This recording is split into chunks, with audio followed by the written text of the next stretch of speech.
There's a whole lot of other ways of getting people into what you happen to be interested in my case, conservation, not by the traditional routes of being a biologist or a scientist, but actually through the arts. The arts open up a whole new way of looking at these things, and we engaged a lot more people because of that.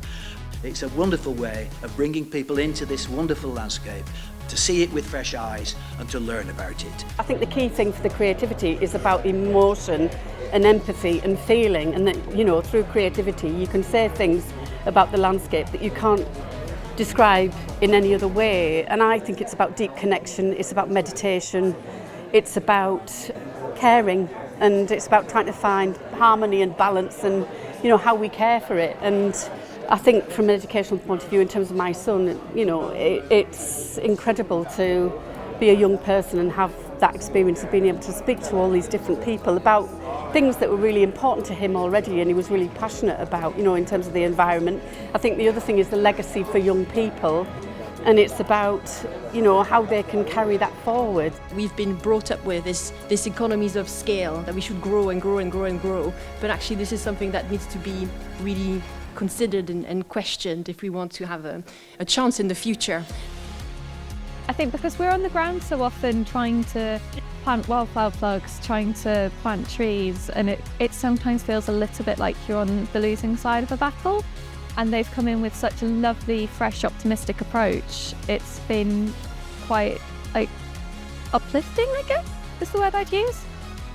So I really like these pockets of the future, both in a kind of metaphorical, practical way, but also thinking about these seeds which are very literally going to shape the future of the landscape.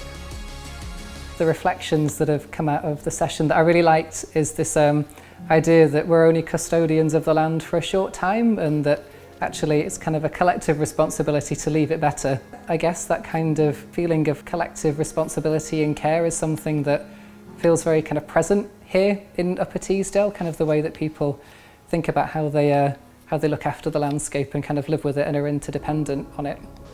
I think often, particularly for folks who don't live within these types of spaces, the perception is that they're quiet and tranquil, which is true for a lot of the time, but actually they are also chaotic and difficult and challenging spaces. And one of the ways that we try and explore this through sound is on a very quiet day within a woodland, we'll use microphones to listen to telluric's energy, which is actually the sound of the sun's energy hitting the earth and reverberating through the ground. And it's chaos. Yeah. It's popping, it's fizzing, it's noisy, and that's present all of the time. But our ears aren't able to hear that. So that for us is an opportunity to talk about the fact that actually there's a lot of ecosystems, there's a lot of busyness and intensity and chaos within these landscapes. We just can't see it with our eyes. Through the experience of Creatively Connected, we worked a lot about embodied experience of landscape, memories, stories and histories of community. Here, we are doing it in practice. We gather together to reflect, to protect, to connect, and when we need to, intersect. Conversations sprout when we get the gloves out. It takes grit, sand and compost to make the most out of this beautiful place which can boast of the most incredible life. I think I was kind of trying to find ways to bring in this upstream consciousness, how we make these big kind of connections and how we try to join things together. We don't kind of see things in this siloed way, but we try to see the relationships, the interconnections, those complexities. We're really just here to listen, and when you listen to a landscape, it's a way of perceiving it without it being political or judgmental. You know, if you invite a public to look at a dairy farm, tell us what you see, tell us what you feel. It won't be long before you hear, polarised views on dairy farming. Actually, if what we can listen to is grazing, if what we can listen to are, of the life cycles of a calf, if what we can listen to is the challenges of a farmer who, I haven't met a farmer yet who doesn't want to do the right thing by nature. We can approach the subject of these landscapes in a more open and generous and cooperative way.